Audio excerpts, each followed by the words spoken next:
अभी मंगलाचरण के लिए वंदना मुद्रा में बैठ जाएंगे। आज की कक्षा अपन प्रारंभ कर रहे हैं। णमिदूण बद्धमाणं परमपाणं जिनं सूत्रेण मोक्षामि रयनसारं सायारणयाणधन्यीनम् नमो अरिहन्ताणं नमो सिद्धाणं नमो आयिरीयाणम् नमो अध्यायाणं नमो लोये सव्वसाहूणम्। देवादिदेव ऋषभ देव भगवान की जय। आचार्य भगवान कुंद कुंद महाराज की जय। परम पूज्य आचार्य गुरुवर श्री विद्यासागर जी महाराज की जय। रैनसार ग्रंथ राज की जय। सभी के लिए जय जिनेन्द्र। कल तक हम सबने रैनसार ग्रंथराज के 45 गाथाओं का स्वाध्याय कर लिया। आज 46 नंबर गाथा प्रारंभ करेंगे। पूर्व में गाथा नंबर 45 तक जो गाथाएं थी उनकी पीडीएफ आपको भेजी गई थी। उसके आगे जो गाथाएं हैं उनकी पीडीएफ आपको दी जा रही है। आप जिनके पास नहीं है पुस्तक वो इस पीडीएफ से देख सकते हैं। 45 नंबर के बाद 46 नंबर गाथा।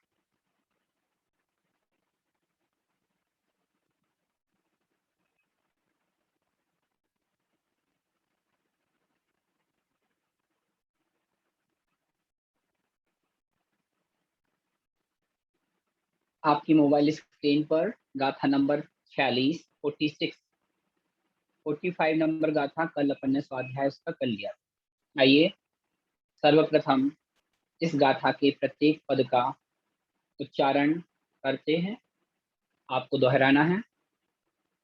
सम सम वीणा वीणा क्षण क्षण नाणम क्षणाणम सम्मवीणा क्षणाणम सच्चारित्रम सच्चारित्रम णा णा होई नियमेण नियमेण सच्चारित्रम ण होई नियमेण। पूरी पंक्ति फिर से देखें। सम्मवीणा शरणाणं सच्चारित्रं न होई नियमेण। दूसरी पंक्ति। तो रय रय णत तय रय णत तय। यहाँ आदाता नत्तय में आदाता और पूर्णता दोनों का उच्चारण अपन को करना है। णा के साथ आदेता को बोलना है और तय को अलग से बोलना है। ठीक है, फिर से देखते हैं। तो रय णत तय रय णत तय मध्ये मध्ये। तो णतय मध्ये। सम्म सम्म आदि माँ को और पूरे माँ को एक साथ बोलना है। सम म गुणिक आदि का तक बोलना है। गुरु के साथ जो णा में ऊ की मात्रा है उसके साथ अगले पद के आधे का को बोलना है। गुणिक गुणिक किठ किठ गुणिक किठ गुणिक गुणुक किठ मिदि जिणु जिणु दिठम टा के दी के साथ टा और ठा में अनुस्वार बिंदी के साथ उसे बोलना है। जेणु दित थम, थम को अलग बोलना है। फिर से देखें, सम गुणिक किट मीली जीणु दिथम, जीणु दिथम। पूरी गाथा को फिर से देखें हाथ जोड़ के। सम बिना सर्णानम सच्चारित्रम न होई नियमेन तोरणत्तै मध्ये समगुणुक्किठमिति जीर्णोदितम्। फिर से देखें, सम विना सन्नाणम सच्चारित्रम न होई नियमेन तोरणत्तै मध्ये समगुणुक्किठमिति जीर्णोदितम्। आइए गाथार्थ देखते हैं। गाथा नंबर 46 में आचार्य भगवान कह रहे हैं कि रत्नत्रय में सम्यक दर्शन की मुख्यता है। आपने तत्वार सूत्र ग्रंथराज में पहले अध्याय में पढ़ा होगा, क्या कहते हैं आचार्य भगवान? सम्यक दर्शन ज्ञान चारित्राणि मोक्ष मार्ग। जो मोक्ष का मार्ग है वह अकेले सम्यक दर्शन नहीं है, ना ही सम्यक ज्ञान अकेले है, ना ही सम्यक चारित्र अकेले है। तीनों को एक साथ जब कहा बहुवचन में, सम्यक दर्शन ज्ञान चारित्राणि मोक्ष मार्ग, अर्थात सम्यक दर्शन, सम्यक ज्ञान, सम्यक चारित्र जब तीनों एक साथ जीव के आते हैं तो उसे मोक्ष मार्ग कहा गया है। उसमें भी विशेष बात ये जानना कि सम्यक दर्शन ही सबसे मुख्य जानना। क्यों? अगर सम्यक दर्शन नहीं है और ज्ञान और चारित्र की बहुलता आपके आचरण में है तो वह आपका ज्ञान और चारित्र सम्यकता को प्राप्त नहीं करता और वह मिथ्या ज्ञान और मिथ्या चारित्र संज्ञा को प्राप्त हो जाता है। इसीलिए मोक्ष मार्ग में सबसे पहले सम्यक दर्शन को महत्वता दी गई। आपने छेढ़ाला ग्रंथराज में पढ़ा होगा, मोक्ष महल की प्रथम सीढ़ी या विनिज्ञान चरित्रा सम्यकता न रहे सुभव्यो धारो भव्य पवित्रता। अर्थात सम्यक दर्शन नहीं है तो आपका जितना भी ज्ञान और जितना भी चरित्र है वह मिथ्या की संज्ञा में आ जाएगा। इसलिए इस गाथा में क्या कह रहे हैं, आइए गाथा से देखते हैं। गाथा के प्रथम पद पे जाते हैं। सम बिना, सम अर्थात सम्यक के बिना, सम्यक यानी सम्यक दर्शन के बिना अर्थात बिना, षण्णाणम, षण्णाणम यानी षण अर्थात सम्यक, ज्ञानम यानी ज्ञान, सम बिना सम्यक के बिना, सन्नाणम सम्यक ज्ञान, सम सच्चारित्रम सम्यक चारित्र न होई, न यानी नहीं, हुई यानी होता है, नियमेन नियम से। जो नियमेन पद है इसको सबसे आगे रख लीजिए और फिर इस गाथा का अर्थ करते हैं। नियमेन नियम से, सम बिना सम्यक के बिना, सम्यक अर्थात सम्यक दर्शन के बिना, षण्णाणम सच्चारित्रम न हुई, सम्नाणम अर्थात सम्यक ज्ञान, ज्ञान अर्थात ज्ञान, सच्चारित्रम और सच्चा चारित्र अर्थात सम्यक चारित्र न होई, नहीं होता है। दूसरी पंक्ति में पहुंचे तो अर्थात तम्मा, तम्मा अर्थात इसीलिए, तो अर्थात इसीलिए, रणत्रय मध्य, रत्नत्रय के मध्य यानी बीच में, मध्य में, तो इसीलिए रणत्रय मध्य, रत्नत्रय में अर्थात रत्नत्रय के मध्य में, शम गुणुक किट्ठम, इसको निधि में जब अपन पद को अलग अलग करेंगे तो इधि पद अलग हो जाएगा और जो निधि में माँ है वो अनुस्वार बन के खा के ऊपर पहुंच जाएगा। तो क्या बनेगा? पद को अलग अलग करने पे, पदच्छेद करने पे क्या निकलेगा? गुण धन उत्किठम धन इधि। तो क्या निकला इसका अर्थ? तो रणत्रय मध्य, रत्नत्रय के मध्य में या रत्नत्रय में, सम्मम, सम अर्थात सम्यक दर्शन को, या जो सम्यक दर्शन नामक गुण है उसको, उत्कृष्टम, उत्कृष्ट, इति यानी इस प्रकार से जानना चाहिए। यह किसने कहा है? जिणुदिठम, जिणु अर्थात जिन, पद को अलग अलग करेंगे जब हम जिणुदिठम को, तो जिन धन उद्दिठम, अर्थात जिनेन्द्र भगवान के द्वारा यह कथन कहा गया है। उद्दिष्टम अर्थात कहा गया है। क्या कहा है जिनेन्द्र भगवान ने? फिर से देखें गाथा के प्रथम में, नियमेण अर्थात नियम से, क्षम बिना सम्यक दर्शन के बिना, षण्णानम सम्यक ज्ञान, सच्चारित्रम सम्यक चारित्र न होई, नहीं होता। नियमेन यानी नियम से, जब तक सम्यक दर्शन नहीं है। सम्यक दर्शन, सम्यक ज्ञान, सम्यक चारित्र क्या कहलाता है? तो सबसे पहले हमें जान लेना है, सम्यक दर्शन यानी सम्यक श्रद्धा। आपका विश्वास जिन धर्म में, जिन शासन में कितना मजबूत है। प्रथम दृष्टया जब हम विचार करते हैं, तो प्रथम दृष्टया सम्यक दर्शन से तात्पर्य देव गुरु शास्त्र में हमारी कितनी दृढ़ता है, हम कितने कष्टों में भी उनको नहीं भूलते हैं। यही दृढ़ता हमारी सच्ची श्रद्धा कहलाती है, और यही सच्ची श्रद्धा सम्यक दर्शन नाम से कहलाती है। तो सम्यक दर्शन जब व्यक्ति को होता है, सच्ची श्रद्धा जब व्यक्ति को होती है, तो उसका जो भी ज्ञान है वो सम्यकता को प्राप्त हो जाता है। और उस सम्यक दर्शन की दशा में जो चारित्र व्यक्ति के द्वारा, जीव के द्वारा धारण किया जाता है, वह सम्यक चारित्र कहलाता है।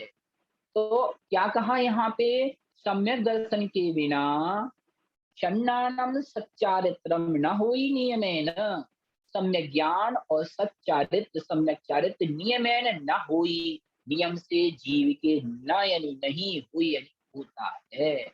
तो रणत्रय मध्य, इसको अर्थात इसलिए रत्नत्रय के मध्य में या रत्नत्रय में सम्यक गुण, सम्यक्त गुण को उत्कृष्टम, उत्कृष्ट कहा गया है। इति यानी इस प्रकार से। किसने कहा है उत्कृष्ट? जीर्णोद्दिष्टम, जिनेन्द्र भगवान के द्वारा यह कथन किया गया। इसलिए ध्यान रखना है हमें कि हम हमारे सम्यक्त में कितने दृढ़ हैं। जितना दृढ़ता हमारी हमारे सम्यक्त में होगी, उतना ही हमारा ज्ञान और चारित्र सम्यकता को प्राप्त करेगा। इसी का भावार्थ देखते हैं, क्या कह रहे हैं? सम्यक दर्शन के बिना सम्यक ज्ञान व सम्यक चारित्र नियम से नहीं होते। अतः सम्यक दर्शन में, अतः रत्नत्रय में सम्यक दर्शन गुण उत्कृष्ट है, ऐसा जिनेन्द्र देव ने कहा है। इसी भाव को छह ढलाकार दौलत राम जी ने भी कहा है, जो हमने आपको पहले गाथा तो उसका श्लोक सुना दिया था, मोक्ष महल की प्रथम सीढ़ी या विन ज्ञान चरिता। इस प्रकार से इसको जान लेना चाहिए। आइए इस गाथा के पश्चात अगली गाथा को देखते हैं। 47 नंबर गाथा में आचार्य भगवान सम्यक की क्या विशेषता बता रहे हैं। कह रहे हैं आचार्य भगवान, सम्यक की हानि से कैसे बचे। 46 नंबर गाथा में हमें स्पष्ट किया गया कि सम्यक दर्शन ही मुख्य है। अगर सम्यक दर्शन नहीं है तो आप कितने भी शास्त्र पढ़ लेना, कितने भी जनवाणी का स्वाध्याय कर लेना, आपका संपूर्ण ज्ञान सम्यकता को प्राप्त नहीं होगा। कितना भी आप व्रत उपवास तप धारण कर लेना, लेकिन अगर आपकी श्रद्धा सम्यक्त नहीं है, तो वो आपका ज्ञान सम्यकता की श्रेणी में नहीं आएगा। तो इसी बात को आचार्य भगवान आगे की गाथाओं में ही कह रहे हैं। हाँ आलोक भैया, आप सुन रहे हैं? हाँ ठीक है। आइए अगली गाथा देखते हैं। कोई भी पीडीएफ के ऊपर पेन ना चलाए। मैं देख रहा हूँ शायद कोई ऐसा भी है जो स्वाध्याय करने के लिए नहीं बैठता है। अगर ऐसा कर रहे हैं तो ज्ञानावर्णी कर्म का आश्रय कर रहे हैं। इसलिए कभी भी जिनवाणी के ऊपर आप पीडीएफ के ऊपर पेन ना चलाएं। तो क्या कह रहे हैं, आइए 47 नंबर गाथा में हम देखते हैं, सम्यक्त की हानि से कैसे हम बच सकते हैं। इन गाथाओं के प्रत्येक पद का अर्थ अच्छे से समझ लें तो हमें स्पष्ट हो जाएगा। क्या कह रहे हैं, देखिए,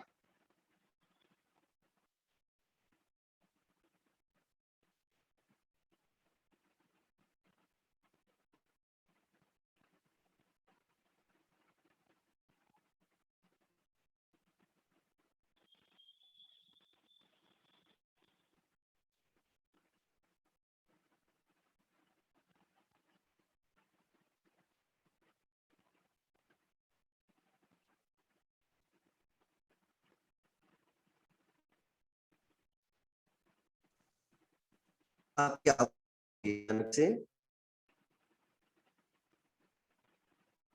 गाथा नंबर 47,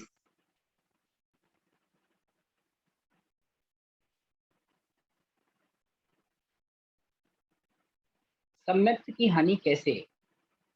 पहले गाथा के प्रत्येक पद का उच्चारण करना है। आइए,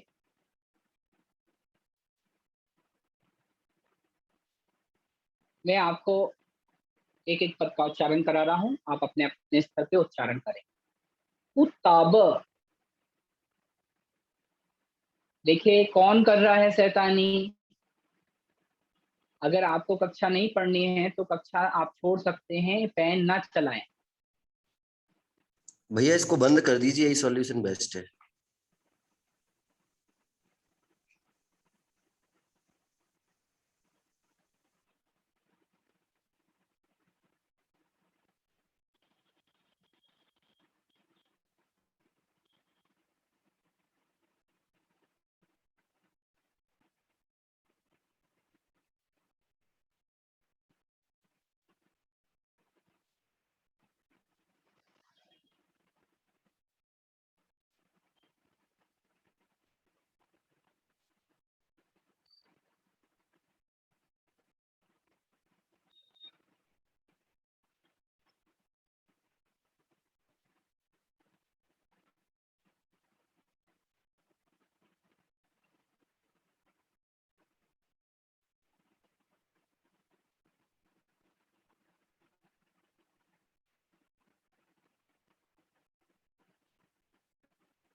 आइए देखते हैं। निश्चित रूप से ज्ञानावरणी कर्म का कारण उपस्थित हो रहा है कि अपन स्वाध्याय करने के लिए उपस्थित होते हैं और कोई वहां पे ज्ञान में आवरण उपस्थित कर रहा है। हो सकता है अपन ने कभी किसी को ज्ञान में आवरण डाला होगा, इसलिए कोई ऐसा कर रहा है। ठीक है, देखते हैं, कोई बात भैया नहीं। इसको गाथा बंद कर नंबर दीजिए, 47, बार बार करते रहेंगे अन्यथा। कुतब, कुतब, पुलिंगी, पुलिंगी, पुराणी, पुराणी, कुतब, पुलिंगी, पुराणी, कुवय, कुवय, कुशीले, कुदंसण, कुसत्ते, कुवय। इसका जैन कौन है ये?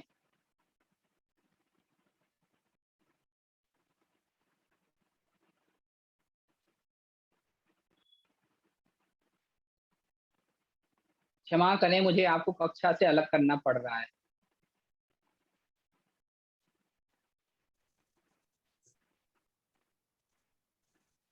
भैया जय जिनेन्द्र, कोई डिस्टर्ब कर रहा है?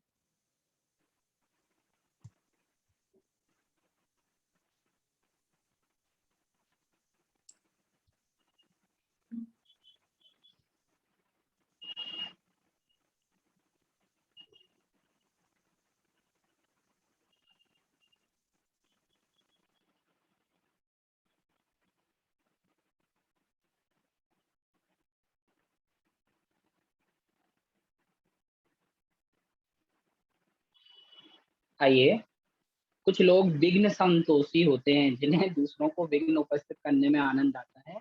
कोई बात नहीं, फिर से देखते हैं 47 नंबर गाथा। सम्यक की हानि कैसे होती है तो कह रहे हैं, कुतव कुलिंगी कुणाणी, कुतव कुतव कुलिंगी कुलिंगी कुणाणी कुणाणी कुवय कुवय कुशीले कुशीले कुदंसण कुदंसण कुसत्थे कुसत्थे कुवय कुशीले कुदंसण कुसत्थे। दूसरी पंक्ति के प्रथम पद पे पहुंचे। कुनिमित्ते कुनिमित्ते संथ्वे संथ्वे हुई हुई कुनिमित्ते संथ्वे हुई। प्रशंसनम प्रशंसनम सम्म सम्म हानि हानि होई नियमम नियमम। पूरी गाथा फिर से देखें। कुतव कुलिंगी कुणाणी कुवै कुशीले कुदंसण कुसत्थे कुनिमित्ते संत्वे प्रशंसनम सम्महानि होई नियमम। फिर से देखें पूरी गाथा। कुतव कुलिंगी कुलाणी कुतव कुलिंगी कुणाणी कुवै कुशीले कुदंसण कुसत्थे कुनिमित्ते संत्वे प्रशंसनम सम्महानि होई नियमम। आइए गाथा देखते हैं, क्या कह रहे हैं गाथा में। सम्यक की हानि कैसे होती है।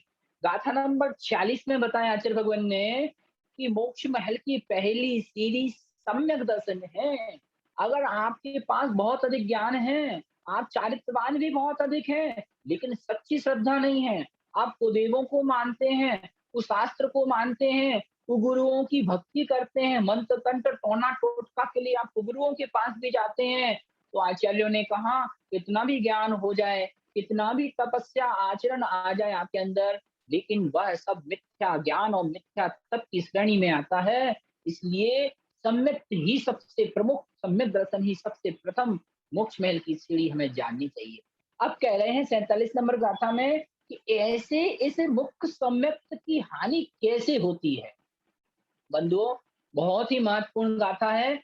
यह गाथा आप सभी को याद करनी है, यही आपका आज का होमवर्क है। और सबको अपनी डायरी में इसको कोटेशन बना के नोट करना है। क्या कह रहे हैं इस गाथा में, आइए देखते हैं। कुतव कुतप कुतप यानी कुतप मिथ्या तप। कुलिंगी कुलिंगी यानी मिथ्या भेष धारण करने वाले कुसाधु, मिथ्या साधु। अन्य मतावलंबी जो साधु साध्वियां हैं उनको यहाँ लेना है कुलिंगी। फिर से देखें, कुतप मिथ्या तप, जैसे पंचाग्नि तप।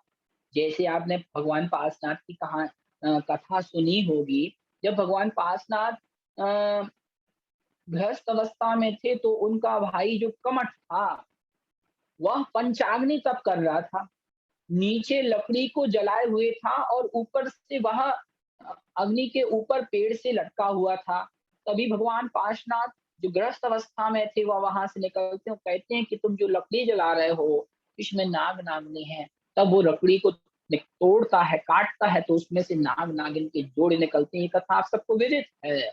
तो इस प्रकार से पंचाग्नि तप करना यह सब कुतप है, अर्थात कुतप की श्रेणी में आता है। और आगे भी देखें, यश की चाह से लेकर, यश की चाह मन में रखकर, ख्याति पूजा चाह रखकर झूठा प्रदर्शन करने के लिए भी जो तप आप कर रहे हैं वह सब कुतप की श्रेणी में हमें जानना चाहिए। कुलिंगी कुलिंगी यानी जो खराब लिंग को धारण किए हुए हैं, खराब लिंग से मतलब मिथ्या लिंग को जो धारण किए हुए हैं, मिथ्या वेशी जो साधु साध्वियां हैं, कुलिंगी, कुरानी, कुरानी यानी कु यानी मिथ्या, रानी यानी ज्ञानी, जो मिथ्या ज्ञानी है उनमें, कुबय, कुबय अर्थात कुव्रतों में, जिन व्रतों का कोई महत्व नहीं है। कहा कि बलि चढ़ाना, इससे माता प्रसन्न होगी। मैंने व्रत लिया, आपने कथा सुनी होगी महाभारत में, जब घटोत्कच की माता जिसने एक व्रत लिया था, ऐसी कथा अन्य पुराणों में मिलती है।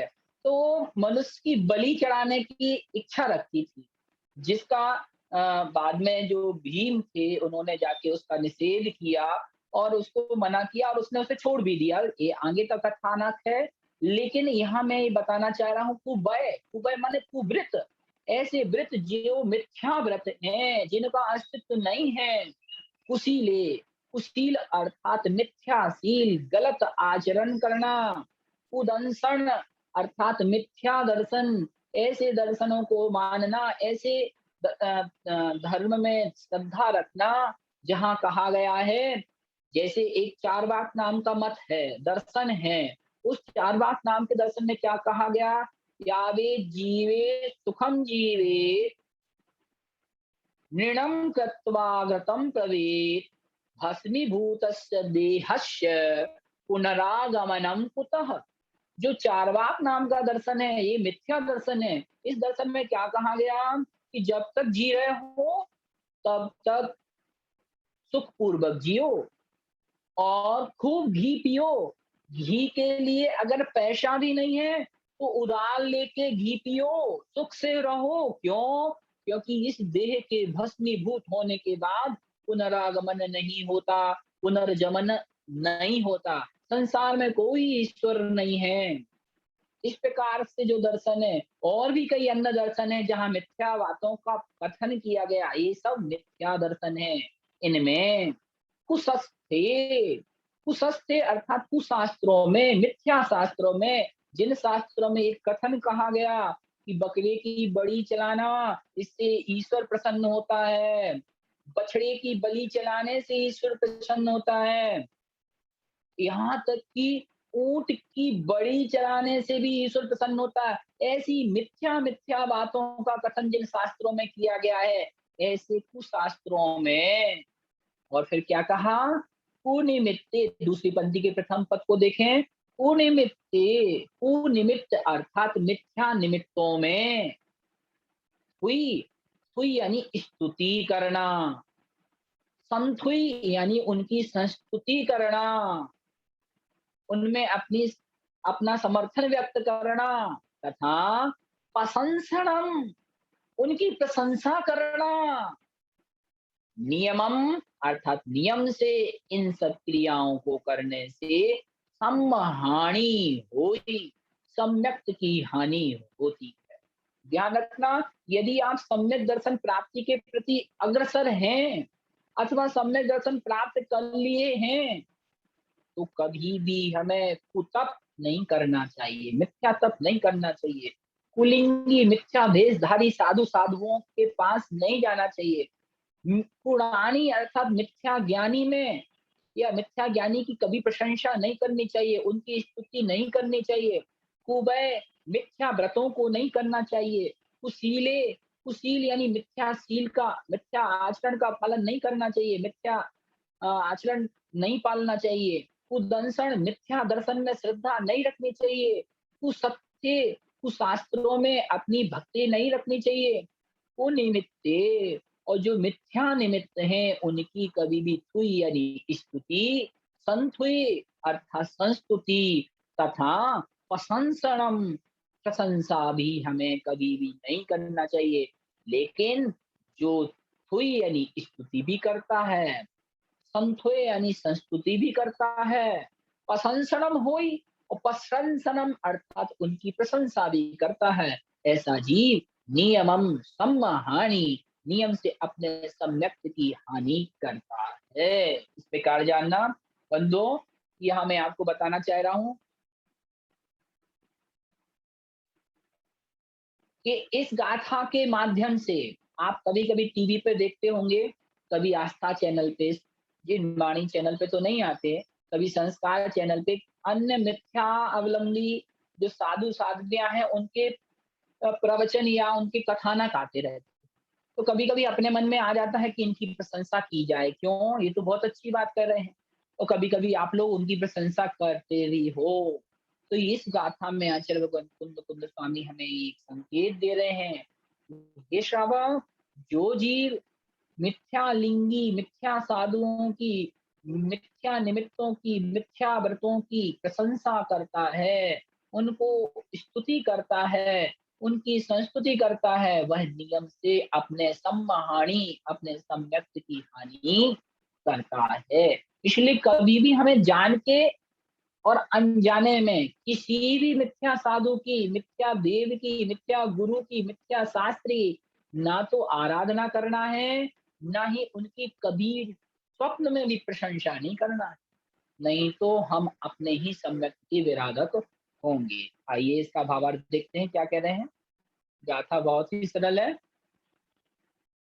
अर्थ, मिथ्या तप का आचरण करने वाले, मिथ्या भेष धारक, मिथ्या ज्ञानी, मिथ्या व्रतों के आचरण करने वाले, मिथ्या शील के धारक, मिथ्या दृष्टि, कुशास्त्र यानी हिंसा की पुष्टि करने वाले मिथ्या शास्त्र और मिथ्या निमित्तों की स्तुति, संस्तुति और प्रशंसा करने से सम्यक गुण की हानि नियम से होती है। इस प्रकार से हमें यह जानना चाहिए।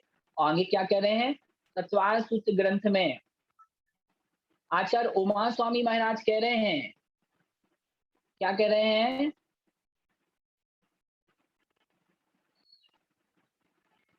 संस्तुति मतलब स्तुति, संस्तुति, संस्तुति मतलब उसमें अपना समर्थन जाहिर करना। स्तुति का ही एक प्रकार संस्तुति हमें जानना चाहिए। कौन सी गाथा पढ़ रहे थे अपन? गाथा नंबर 47। तो क्या कह रहे हैं? तत्वान सूत्र ग्रंथ में आचार्य उमा स्वामी महाराज ने मिथ्या श्रद्धानी, मिथ्या ज्ञानी व मिथ्या चारित्र के आराधकों की प्रशंसा व स्तुति करने को सम्यक दर्शन का अतिचार, सम्यक की हानि कहा है। यहाँ भी आचार्य देव कुंद कुंद स्वामी का भी यही भाव है कि संसार सागर में डुबोने वाले कुगुरु, कुदेव, कुशास्त्र और कुगुरु के सेवक, अभी आपको बताए थे ना, 3 अनायतन और उन 3 अनायतनों के आराधक, इस प्रकार से 6 अनायतन होते हैं। कौन-कौन से? कुगुरु, कुदेव, कुशास्त्र और उनके सेवक, अर्थात कुगुरु के सेवक, कुशास्त्र के सेवक और कुदेव के सेवक। इस प्रकार से 3 और 3 6 अनायतन हैं। ये सम्यक्त को दूषित करने वाले हैं, सम्यक्त की हानि करने वाले हैं। अतः सम्यक दृष्टि जीव इनकी स्तुति प्रशंसा नहीं करता। और जो इनकी स्तुति प्रशंसा करता है, ध्यान रखना, वह सम्यक्त का विराधक है। कभी भी घर में, परिवार में कोई तकलीफ आने पर हमें ऐसे मिथ्या देव गुरु शास्त्र की शरण में नहीं जाना है। आइए गाथा नंबर 48 में क्या कह रहे हैं? अहो, सबसे बड़ा कष्ट मिथ्यात्व है। देखिए, अध्यात्म की भाषा में, मोक्ष मार्ग की भाषा में जीवन का सबसे बड़ा कष्ट है अगर कोई, तो आचार्य भगवान कुंद कुंद महाराज के शब्दों में उसे मिथ्यात्व रूपी कष्ट कहा गया है। आइए गाथा नंबर 48 में क्या कह रहे हैं आचार्य भगवान? पहले उच्चारण करते हैं। तणु, तणु, पुट्ठी, पुट्ठी, तणु पुट्ठी, कुलभंगम, कुलभंगम, तणु पुट्ठी कुलभंगम, पुणई, पुणई, जहां, जहां मिच्छ, मिच्छ, मप्पणो, मप्पणो, बी, तहा, तहा, पूरी पंक्ति फिर से देखें। तणुपुट्ठी कुलभंगम, तणुपुट्ठी कुलभंगम, पुणै जहाँ मिच्छमप्पणो वितः। दूसरी पंक्ति।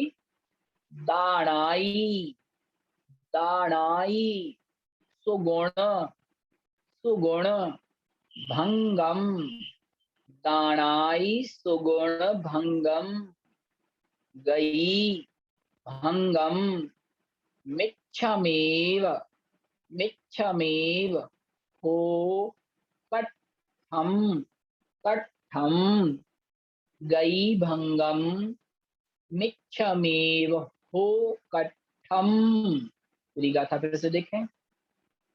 तणुपुट्ठी कुलभंगम, पुणै जहाँ मिच्छमप्पणो वितः, दानाई सुगुण भंगम, गई भंगम, मिच्छमेव हो कट्ठम। फिर से देखें। तणुपुट्ठी कुलभंगम, पुणै जहाँ मिच्छमप्पणो वितः, दानाई सुगुण भंगम, गई भंगम, मिच्छमेव हो कट्ठम।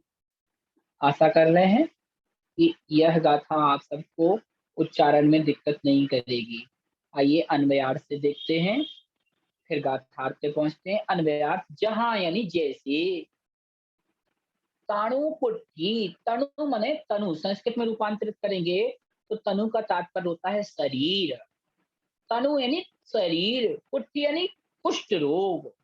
जहां अर्थात जैसे, तनु कुष्ठी अर्थात शरीर से कुष्ठी यानी कोड़ी, कोड़ी व्यक्ति, कुल भंगम कुड़ई अपने कुल का भंग करने वाला होता है, या अपने कुल को भंग कुड़ई यानी करता है। जैसे तनु कुट्ठी, तनु यानी शरीर से जो कुट्ठी है अर्थात कोड़ी व्यक्ति है, वह कुल भंगम कुड़ई अपने ही कुल का भंग करता है। तहा, उसी प्रकार, मिच्छम भी, मिच्छम अर्थात मिथ्यात, भी यानी भी, उसी प्रकार, तहा यानी उसी प्रकार, मिच्छम भी मिथ्यात भी, अपणो आत्मा के, दानाई सुगुण भंगम, दान आदि अच्छे, सु यानी अच्छे अच्छे गुणों को, भंगम भंग करने वाला है, नाश करने वाला है। और तो और, गई भंगम, जीव की गई यानी सदगति को भी भंगम यानी भंग करने वाला है, नाश करने वाला है। हो अर्थात अहो, मिच्छम एव कट्ठम, मिच्छम एव कट्ठम अर्थात मिथ्यात्व ही कट्ठम यानी कष्ट है, महान दुख है, इस प्रकार जानना चाहिए। फिर से देखें। आइए गाथा के अनुसार फिर से इसका अर्थ देखते हैं। पहली मध्य में, पहली पंक्ति के मध्य में जहां लिखा हुआ है, जहां को आप सबसे आगे जोड़ लीजिए। क्या होगा अर्थ? जहां तणुपुट्ठी कुलभंगम, जहां यानी जैसे, तणुपुट्ठी, तनु यानी शरीर से, पुट्ठी यानी कुष्ठी, कोढ़ रोग जिसे हुआ है वह व्यक्ति। जहां, जहां यानी जैसे, तणुपुट्ठी शरीर से कुष्ठ लोग हुआ व्यक्ति, कुलभंगम अपने ही कुल का भंग, अपने ही कुल का विनाश करता है, पुण्य यानी करता है, तहा यानी वैसे ही, मिच्छम, मिच्छम अर्थात मिथ्यात, भी यानी भी, वैसे ही मिच्छम यानी मिथ्यात, भी यानी भी, अपणो, अपणो अर्थात स्वयं के, दानाई सुगुण भंगम, दानाई दान, आई यानी आदि आदि, सुगुणों को, अच्छे अच्छे गुणों को, भंगम यानी नाश करने वाला है। यहाँ तक कि गई भंगम, गति यानी सदगति को भी भंग करने वाला है, नाश करने वाला है, इसलिए मिच्छम एव हो कट्ठम, कट्ठम, इसलिए मिथ्यात्व ही कट्ठम है। अहो हो यानी अहो, इसलिए मिथ्यम एव कट्ठम, जो मिथ्यात्व है वही इस संसार में महान कष्ट है, क्योंकि मिथ्यात्व ही हमें संसार में परिभ्रमण कराने वाला है। फिर से देखें, यहाँ दृष्टांत से दाष्टान्त समझाया गया। दृष्टांत क्या दिया यहाँ पे? जहां यानी जैसे तणु कुट्ठी कुलभंगम कुड़ई, जैसे तनु से कुष्ठ यानी शरीर से कुष्ठ रोगी कोई व्यक्ति कुलभंगम अपने ही कुल का भंग यानी नाश कुड़ई यानी करता है, तहां वैसे ही जो मिच्छम जो मिथ्यात्व है वह भी अपड़ो आत्मा के दानाई सुगुण भंगम, दान आदि अच्छे अच्छे गुणों को भंगम यानी नाश करता है, और गई भंगम उसकी सदगति को, गई यानी गति को, सदगति को भी भंग यानी नाश करता है। कौन? मिथ्यात्व। इसलिए कहा है हो यानी अहो, मिच्छम एव कष्टम, मिच्छम अर्थात मिथ्यात्व ही जीव का सबसे बड़ा कष्ट हमें जानना चाहिए। बहुत ही सुंदर गाथा। फिर से गाथा का उच्चारण करेंगे अपन। गाथा के साथ इस गाथा के भावार्थ को भी अपने मन में उच्चारण करेंगे। तनु पुट्ठी कुल भंगम, कोणई जहां मिच्छमा पड़ो भी तहां, दानाई सुगुण भंगम, गई भंगम मिच्छमेव हो कष्टम। ठीक है, इस गाथा का मुख्य ध्येय क्या था? संसार में शरीर के दुख, धन के दुख दुख नहीं कहलाते हैं। आचार्य भगवान कुंद कुंद स्वामी की दृष्टि में जिस जीव के पास सम्यक्त रूपी गुण नहीं है, मिथ्यात्व से जो सहित है, उस जीव के लिए मिथ्यात्व ही उसका सबसे बड़ा कष्ट हमें जानना चाहिए। ऐसा भगवान कुंद कुंद की वाणी हमें कह रही है। आइए 49 नंबर गाथा को देखते हैं, क्या कह रहे हैं। इस गाथा में आचार्य भगवान कह रहे हैं कि जो सम्यक दृष्टि है वही धर्मज्ञ है। धर्मज्ञ से तात्पर्य समझ रहे हैं आप? धर्म के पीछे ज्ञान लगा है। ज्ञान यानी जानने वाला। धर्म को जानने वाला कौन है? सम्यक दृष्टि ही धर्म को जानने वाला है। बंधुओं, इस संसार में कई लोग हो सकते हैं जो तपस्या कर रहे हों, विद्वान हों, और वो अपने आप को धर्मज्ञ कहते हों, धर्मात्मा कहते हों। तो आचार्य भगवान कुंद कुंद स्वामी कह रहे हैं, ज्ञान है या नहीं है यह महत्वपूर्ण नहीं है, सम्यक दर्शन है या नहीं है यह महत्वपूर्ण है। क्योंकि सम्यक दृष्टि जीव अगर बिना ज्ञान का भी है तो भी वह धर्मात्मा कहलाता है, और मिथ्या दृष्टि जीव संपूर्ण शास्त्रों का ज्ञाता है तो भी वह धर्मात्मा धर्मज्ञ कहलाने योग्य नहीं है। यही बात इस 49 नंबर गाथा में कह रहे हैं भगवान कुंद कुंद स्वामी। क्या कह रहे हैं गाथा के उच्चारण से देखें। देव देव गुरु गुरु, देव गुरु, धम्म धम्म, गुण गुण, चारित चारित, देव गुरु धम्म गुण चारित, तवायार तवायार, मोक्ष मोक्ष, गई भेदम, तवायार मोक्ष गई भेयम। दूसरी पंक्ति देखें। जीर्ण जीर्ण, बयण बयण, जीर्ण बयण, सुदिठी, जो ई की मात्रा है वो ठा के ऊपर है, टा के ऊपर नहीं। टाक आधा है, उसे दी के साथ पढ़ना है। सुदित थी ऐसे पढ़ना है। सुदित थी, सुदित थी, बिना, जिन बयण, सुदित थी बिना, दी सई, किम, जान आये सम्मम, जान आये सम्मम। पूरी गाथा एक बार फिर से देखें। देव गुरु धम्म गुण चारित्र तवा यार मोख गई भेयम, जिनवयण सुडिठि बिना दिसई किम जानाए सम्मम। फिर से देखें, देव गुरु धम्म गुण चारित्र तवा यार मोख गई भेयम, जिनवयण सुडिठि बिना दिसई किम जानाए सम्मम। आइए अन्वयार्थ से देखते हैं। पंक्ति, गाथा की प्रथम पंक्ति, देव गुरु धम्म गुण चारित्र, एक एक को गिनते जाएं।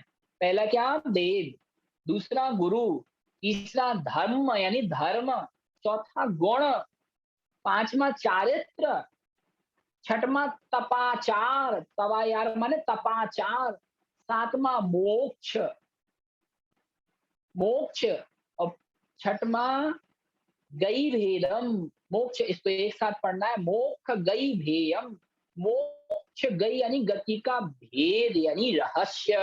फिर से देखें, देव गुरु धम्म यानी धर्मा धर्म, गुण यानी गुण, चारित्र, तवायार यानी तपाचार, मोक्ष गई भेयम, मोक्ष गई यानी गति का भेद यानी भेद यानी रहस्य, और जिनवयन, दूसरी पंक्ति में देखें, जिनवयन यानी जिनेन्द्र देव के, वयन यानी वचन, शुद्धिठि बिना, शुद्धिठि यानी अच्छी दृष्टि के बिना, अच्छी दृष्टि कौन सी दृष्टि कहलाती है? सम्यक दृष्टि के बिना, किम क्या, सम्मम समीचीन रूप से, दिसए जानाए, दिसए अर्थात देखे, जानाए यानी जाने जा सकते हैं। फिर से देखें गाथा में क्या कह रहे हैं, देव गुरु धर्म गुण चारित्र तपाचार मोक्ष गति का भेद और जिनवाणी के वचन, जिनेन्द्र देव के वचन, इन सब को किम यानी क्या, शुद्धिठि बिना, सब सम्यक दृष्टि के बिना, इन सब को जाने दिसई, क्या जाना जा सकता है, क्या इन्हें देखा जा सकता है, क्या ये देखे जाने योग्य है? दिसई जाने, क्या ये दिसई यानी देखे जाने यानी जाने योग्य है, या इन्हें जाना जा सकता है? अर्थात नहीं। सम्यक दृष्टि के द्वारा ही सम्यक प्रकार से देखे जा सकते हैं व जाने जा सकते हैं। ध्यान रखना, संसार में सच्चे देव, सच्चे गुरु, सच्चे धर्म, गुण, चारित्र, उत्तम तप और मोक्ष के भेद को और जिनवाणी की वाणी को शुद्धिठि बिना, सम्यक दृष्टि के बिना जाना नहीं जा सकता है, और सम्यक दृष्टि जो है उसके द्वारा ही इनका कथन किया जा सकता है। इसलिए यहाँ कहा गया है कि सम्यक दर्शन ही यहाँ मुक्त जानना चाहिए, सम्यक दृष्टि के द्वारा ही सम्यक प्रकार से इन्हें जाना जा सकता है। इस प्रकार से देखना है। भावार्थ में क्या कह रहे हैं? अर्थ, देव गुरु धर्म गुण चारित्र तपाचार और मोक्ष गति का रहस्य तथा जिनदेव के वचन सम्यक दृष्टि के बिना क्या समीचीन रूप से देखे व जाने जा सकते हैं? सम्यक दृष्टि ही सबको देखता व जानता है। यहाँ आचार्य देव का कथन का भाव यह है कि सम्यक दृष्टि ही सब प्रकार से अहिंसा मार्ग का प्रतिपादन करने वाला होता है। इसलिए हमें सर्वप्रथम ये देखना है कि हमें जो जिनवाणी का कथन कर रहा है, क्या हमें जो सम्यक मार्ग पे ले जाने वाला है वह सम्यक दृष्टि है या नहीं है। हमें उसके वचनों पे श्रद्धा रखना है, जो सम्यक दृष्टि है उसके वचनों को सुनना भी नहीं है। जो सम्यक दृष्टि नहीं है, मिथ्या दृष्टि है, लेकिन देव गुरु शास्त्र के विषय में अपना कथन कर रहा है, क्योंकि वह व्यक्ति कभी भी हमें मोक्ष मार्ग के बारे में कथन नहीं कर सकता। इस प्रकार से आज हम 49 नंबर गाथा तक अपना पाठ किए हैं। सोचा तो था 50 नंबर गाथा तक करेंगे, लेकिन कोई विघ्न संतोषी था जो बार बार विघ्न उपस्थित कर रहा था, इसलिए एक गाथा आज कम हो पाई। हमारा समय हो गया है। जिनके भी जो प्रश्न हैं वह अपने प्रश्न हैंड रेज करके पूछ सकते हैं। हाँ जी। रवि कांता जैन, माइक अनम्यूट करें, वीडियो भी अनम्यूट करें। हाँ जी। भैया जी जय जिनेन्द्र, जो आपने जो 77 सुन रहे गुण हैं रवि कांता जी? हाँ आपने हैंड रेज किया है, जी। आपका कोई प्रश्न है तो पूछ सकते हैं। चलिए, आपका कोई प्रश्न नहीं है शायद। राजकुमारी जैन जी, अपना माइक अनम्यूट करें। हाँ जी, जय जिनेन्द्र। भैया कर रहे भैया जी जय जिनेन्द्र। आपका माइक अनम्यूट करें, आवाज नहीं आ रहा है। कर लिया भैया जी। जय जिनेन्द्र भैया जी। मुझे आपकी आवाज नहीं सुनाई पड़ रही है। मेरा तो माइक चालू है ना। जय जिनेन्द्र भैया जी, भैया जी जय मेरी आवाज जिनेन्द्र, आपको सुनाई पड़ रही भैया है? जी जय जिनेन्द्र, सुन रही है भैया जी?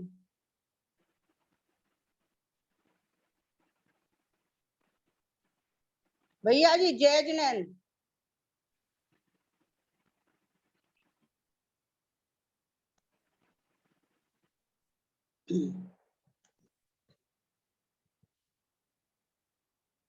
भैया जी जय जिनेन्द्र।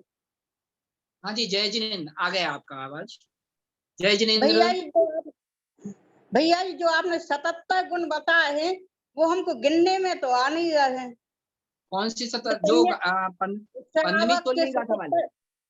हाँ 77 गुण 8वीं गाथा के बताए हैं, वो हम गिन रहे हैं तो हमारे तो उतने हो नहीं पा रहे। चलिए, अभी हम आपको गिनवाए दे रहे हैं, ठीक है जी जी। मैं अभी आपको गिनवाता हूँ। अगला प्रश्न किसका है? हाँ, अभी आप माइक म्यूट कीजिए, मैं आपको बताता हूँ। नरेंद्र कुमार जी, राजकुमारी जी, अपना माइक अनम्यूट करें। राजकुमारी जैन जी, हाँ जी, सुन रहे हैं?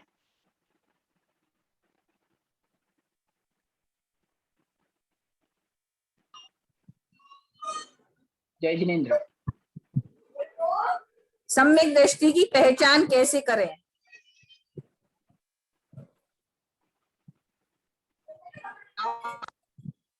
फिर से बोलिए। सम्यक दृष्टि की पहचान कैसे करें, आप बताइए। अरे, अभी इतने दिन से अपन गाथा वही तो पढ़ रहे थे, समय दृष्टि की पहचान कैसे करना है। हाँ, और बताइए ना। हाँ, अभी इसी गाथा से अपन इसका अर्थ देख लेते हैं। इस गाथा में क्या कहा था? जो 6 अनायतनों को नहीं मानता, जो देव गुरु शास्त्र और उनके सेवकों के अलावा अन्य की आराधना नहीं करता, जिसकी सच्ची श्रद्धा देव गुरु शास्त्र उनके आराधकों के प्रति ही है, अन्य की प्रशंसा भी नहीं करता, सामान्य से प्रथमान योग के अनुसार हमें जिसमें ये लक्षण दिखाई दे उससे सम्यक दृष्टि जान लेना चाहिए। गाथा नंबर 40 से 45 तक यही वर्णन आया। हाँ ठीक है भैया जी। एक बात और भैया, 23 को कैसे पेपर देंगे, क्योंकि 23 को तो चातुर्मास स्थापना है ना इधर। अच्छा, तो अभी हम संजीव भैया से, आलू भैया से बात करके क्या है, सब जगह अलग अलग व्यवस्था है, किसी की 23 की हो रही है, किसी की 24 की हो रही है। तो ऐसा समय सेट करेंगे कि आप लोग अपने धार्मिक कार्यों में व्यवधान भी प्राप्त ना कर पाए और आपका परीक्षा भी हो जाए। जहां तक होगा तो रात के टेस्ट रखने का सोचेंगे। रात में तो कोई कार्यक्रम नहीं रहेगा ना? हाँ ठीक है, रात में तो कर सकती है। हाँ, ऐसे ही ठीक है भैया करेंगे। अभी हम जी, जय जिनेन्द्र। ठीक है माइक भैया म्यूट जय कर जी। लें अपना। जय जिनेन्द्र हाँ ठीक है भैया। जी। नरेंद्र कुमार जैन जी, मुजफ्फरनगर से, माइक अनम्यूट करें। जय जिनेन्द्र। जी, जय जय जिनेन्द्र। मैं अपना प्रश्न जो हूँ वो 25वीं गाथा की दूसरी पंक्ति का पहला शब्द के एक बार फिर जानना चाहता हूँ, उच्चारण उसका। हाँ, तो गाथा बताइए। तो उसमें 25वीं गाथा है, उसमें जो गब, उसमें जो है पहली यति भय भगत के बाद में है जी। पहली यति हाँ जो जी, है, पहली यति उसमें भय भगत के बाद में है। रुकिए मैं निकाल रहा हूँ। कौन सी गाथा कह रहे हैं आप? 25 नंबर 25वीं गाथा। गाथा में दूसरी पंक्ति का पहला शब्द है हाँ, मैं निकाल रहा हूँ। जी।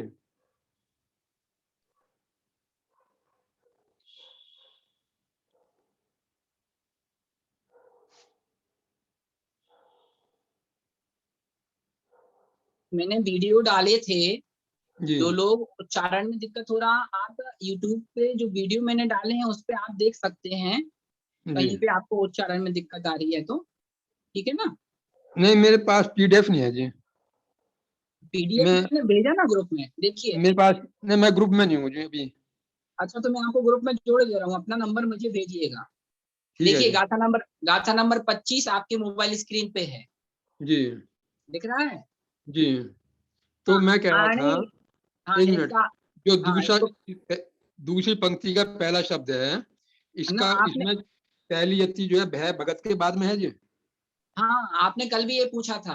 फिर हाँ से जी। देखिए, जी पूरी गाथा में उच्चारण करके बता रहा हूँ, एक बार अच्छे से देख लीजिए। जी। अनियाराणम विद्या बच्चम कुज्जा जही है जानिजा।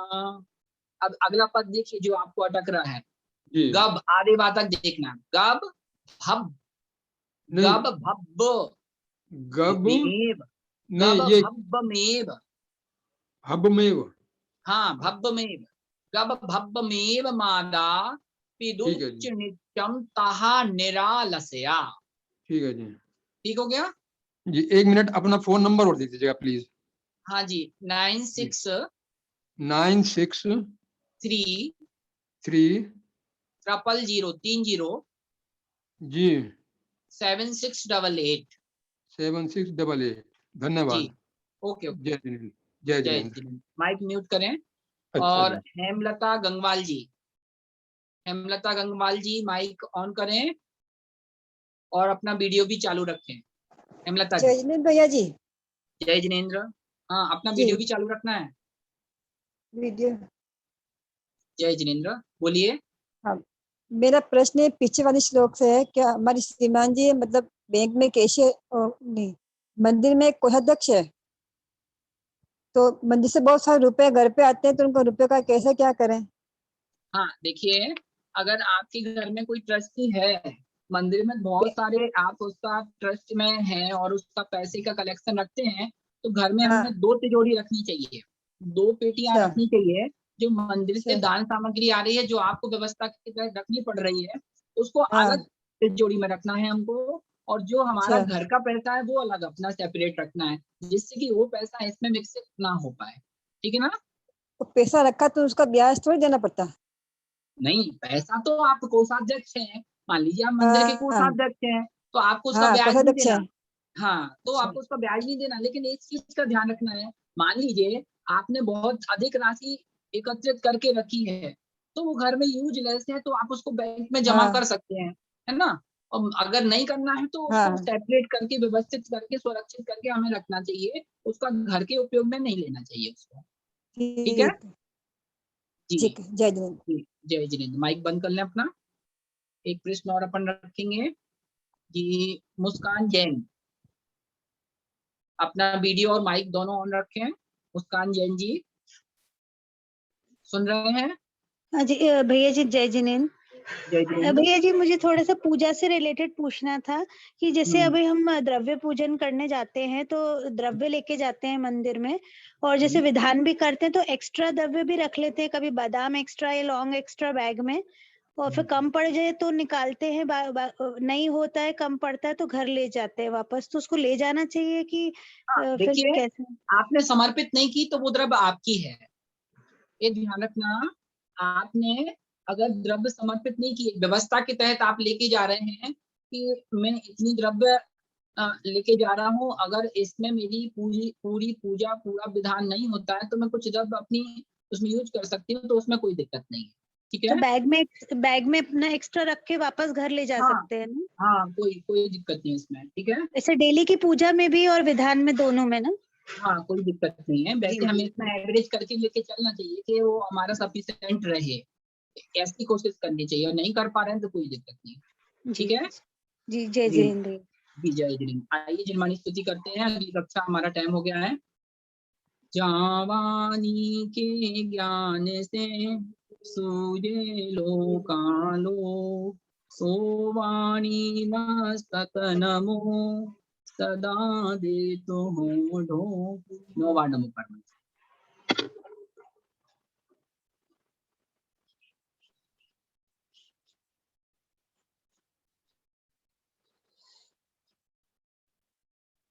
सभी के लिए जय जिनेन्द्र।